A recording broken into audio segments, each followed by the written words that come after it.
Bună tuturor! Astăzi vreau să vă arăt ceva. Și mai întâi să vă arăt, vreau să vii și tu aici.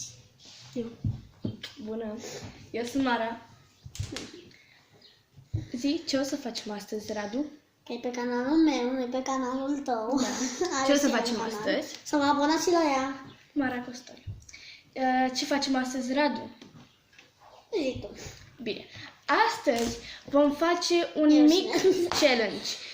Eu am pregătit în spatele camerei, nu le vede Radu pentru că am pus un prosop peste ele. Am pregătit 5 feluri de mâncare, 5 chestii pe care le-am găsit în bucătărie. Eu o să leg la ochi pe Radu și el trebuie să ghicească ce am acolo. Ok.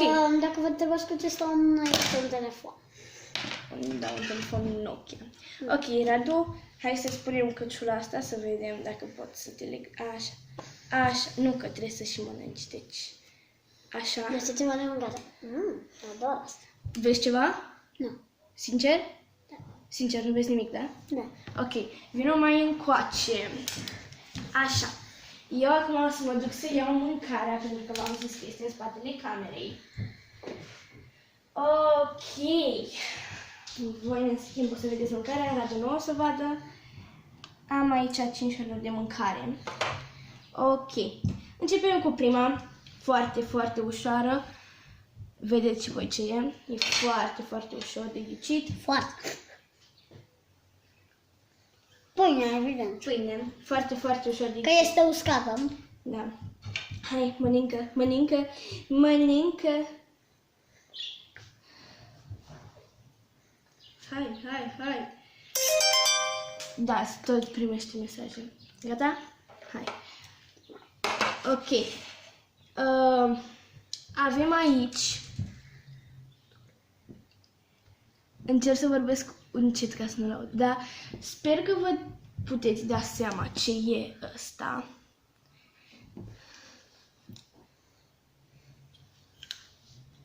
Usturoi. Da? Bravo! Sincer, cred că o să le ghicești pe toate pentru că sunt foarte simple. Ok. Aici avem astea. Vă dați seama ce sunt astea. Deschid gura. Paște. Bravo. Aoleu, le ghicești pe toate, Radu! Radule, le ghicești pe toate! Dar mai ales că vine rândul tău. Stai să încerc să iau. Pentru că voi lua... Știi ce sunt. Hai.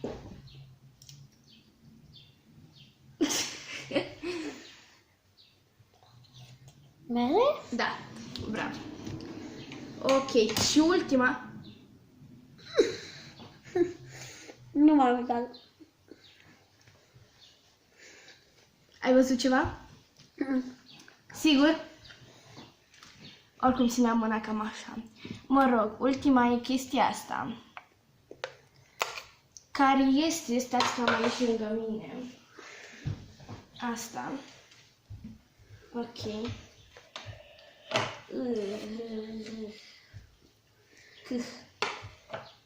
Să vedem dacă ghicești.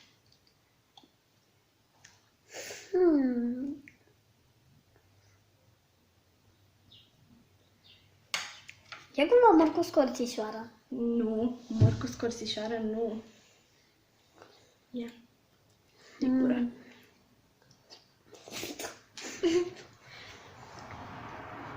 Se pare că... Cunosc gustul. Dar prea-mi dau seama. Ia. Unde e gura că mă uit în camera? Așa. Chiar nu-mi dau seama.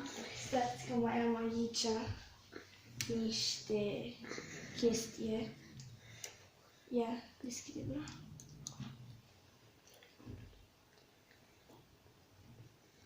Nu-mi dau seama. Aoleu, cum adică nu-ți dai seama? Te-ai uitat. Banană! Hai, mă. carne coaptă.